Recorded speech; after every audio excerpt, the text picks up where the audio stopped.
नमस्कार दोस्तों, मैं वीरेंद्र गुप्ता। आमने सामने की इस कड़ी में आपका स्वागत है।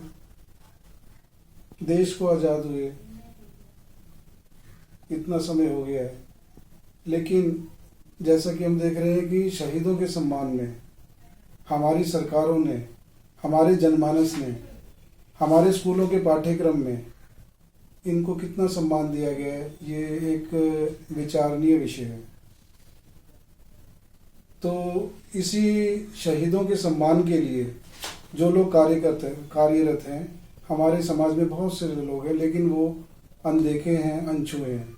इन्हीं पहलुओं पे बात करने के लिए आज हमारे जो मेहमान हैं श्री प्रेम शुक्ला जी, इनका परिचय मैं थोड़ा सा दे देता हूँ, बाकी यही बताएंगे भाई साहब।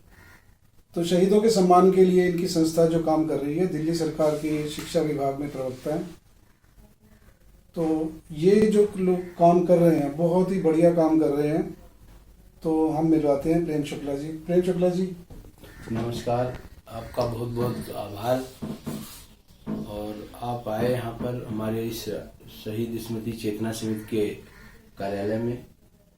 मैं गुप्ता जी आपका जितना आभार व्यक्त करूं रविचंद्र जी उतना बहुत, रविंद्र जी उतना बहुत मतलब कम होगा शब्दों में, क्योंकि शहीदों के लिए जो प्रेरणा हमारे पूज्य गुरु जी रविचंद्र गुप्ता जी स्वर्गीय दे गए हमें, हम उसी भावना को, उनके विचारों को, उनकी जो थाती है उसको आगे बढ़ा रहे हैं। और उसी क्रम में आप आज आए हैं तो मैं आपका स्वागत करता हूं। और मेरा सौभाग्य है कि आपने अपने अंदर देशभक्ति का जज्बा दिखा करके आज इन क्रांतिकारियों के बारे में जानकारी पूछी। मुझे बहुत अच्छा लगा है सर। तो शुक्ला जी, आपको लगता है कि जो हमारे देश को स्वाधीन हुए इतना समय हो गया है जी, तो जो हमारे बच्चे हैं जो ये शिक्षा ले रहे हैं जी, तो इनके पाठ्यक्रमों में बताया जाता है? आपको क्या लगता है? नहीं, ये बहुत बड़ी हमारी कमी रही है, सरकारों की चूक रही है। और ये मुझे नहीं पता है किस आधार पर हुई है, लेकिन मैं इतना कहना चाहता हूं कि ये नहीं होना चाहिए था जी। क्योंकि जिस देश का इतिहास अगर इतिहास जो है नहीं पढ़ाया जाएगा, सही इतिहास नहीं पढ़ाया जाएगा, आजादी का इतिहास नहीं पढ़ाया जाएगा, तो वो देश आजाद बहुत दिनों तक नहीं रह पाएगा।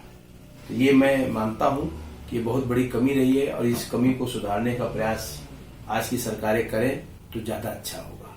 आप में आदरणीय है, लेकिन अंग्रेजी मानसिकता के खिलाफ लड़ाई लड़नी पड़ेगी। बहुराष्ट्रीय कंपनियों ने आज अंग्रेजी मानसिकता अनिवार्य कर दी है और ये हमारे देश के लिए बहुत नुकसानदायक होने वाला है। तो मैं आज की लोकप्रिय सरकारों से ये कहना चाहता हूं कि आप जनमानस की भावनाओं को और बहुसंख्यक हित में, अगर लोकतंत्र है इस देश में, तो बहुसंख्यक हित को ध्यान में रखकर हिंदी भाषा को राष्ट्रभाषा, राजभाषा का प्रथम दर्जा दें। आज अगर आप डायल करते हैं तो पहले अंग्रेजी कहते हैं, एक के लिए अंग्रेजी, दो के लिए हिंदी के लिए दो डायल करें। क्यों भाई? हिंदी के लिए एक डायल होना चाहिए। ये भावना जो है जब तक कंपनियों में नहीं होगी, ये मांग है मेरी। और मैं आपके लोकप्रिय चैनल के माध्यम से गुप्ता जी मांग करना चाहता हूं कि जन जन में चेतना जगाने का काम सरकारों का काम क्या है? सरकारों का काम केवल बाबूगिरी बैठा दिया और योजना बनाने से नहीं है, उसके योजना को क्रियान्वित करने के लिए। आज प्रधानमंत्री की दुनिया भर की योजनाएं हैं, क्यों ये लोगों तक पहुंच रही हैं? क्योंकि भाषा हिंदी नहीं है, क्योंकि मातृभाषा में वो योजनाएं नहीं है, कोई भी सर्कुलर मातृभाषा में नहीं है। ये देश का दुर्भाग्य है। ये बात अधिकारी नहीं समझ रहे हैं। और अधिकारी क्या है? उसी मानसिकता के जकड़े हुए लोग हैं जो अंग्रेजों ने छोड़ दिया था। मैकाले का जो सपना था सच हो रहा है। आज दिल्ली में देखिए, कोई भी सर्कुलर आता है, हिंदी दिवस का भी सर्कुलर आएगा तो अंग्रेजी में आएगा।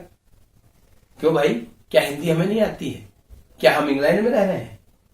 ये इसी देश के, इसी के लिए शहीद हुए थे भगत सिंह, इसी के लिए बलिदान किया था उधम सिंह ने, इसी के लिए बलिदान हुए थे मंगल पांडे है, या इसीलिए बलिदान दिया था ये क्रांतिकारियों ने कि आप अंग्रेजी बोलिए, अंग्रेजी में सर्कुलर निकालिए, अंग्रेजी में भ्रष्टाचार करिए। आज कोर्ट की भाषा अंग्रेजी क्यों है?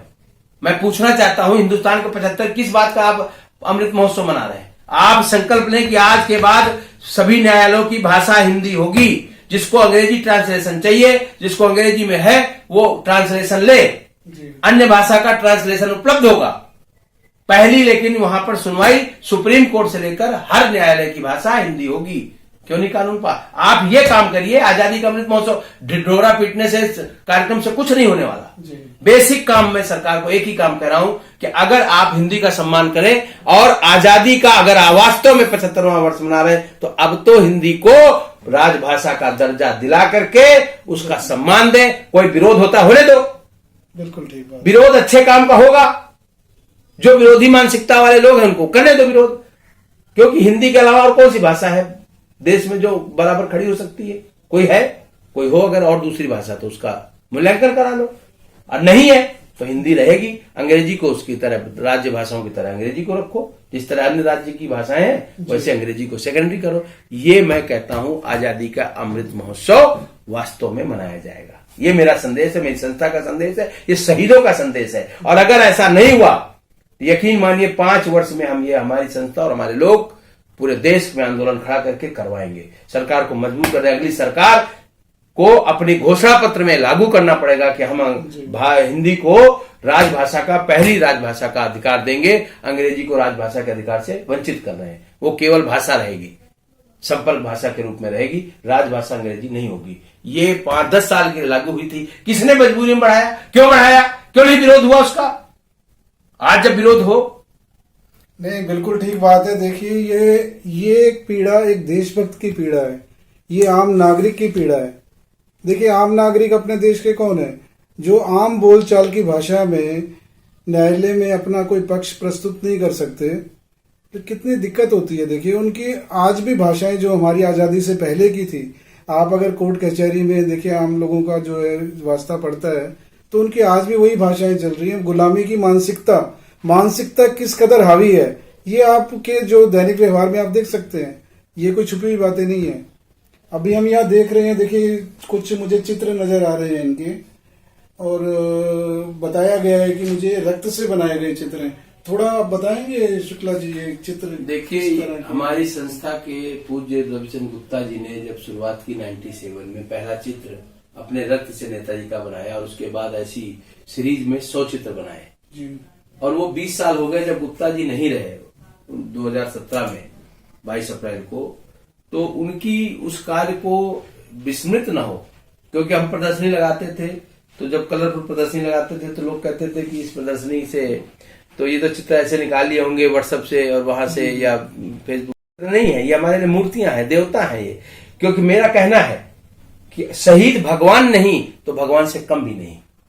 शहीद अगर भगवान नहीं तो भगवान से कम भी नहीं। इसलिए आज अगर भगवान है तो इन शहीदों के दम पर है। नहीं तो यहाँ पर भी आज क्या होता?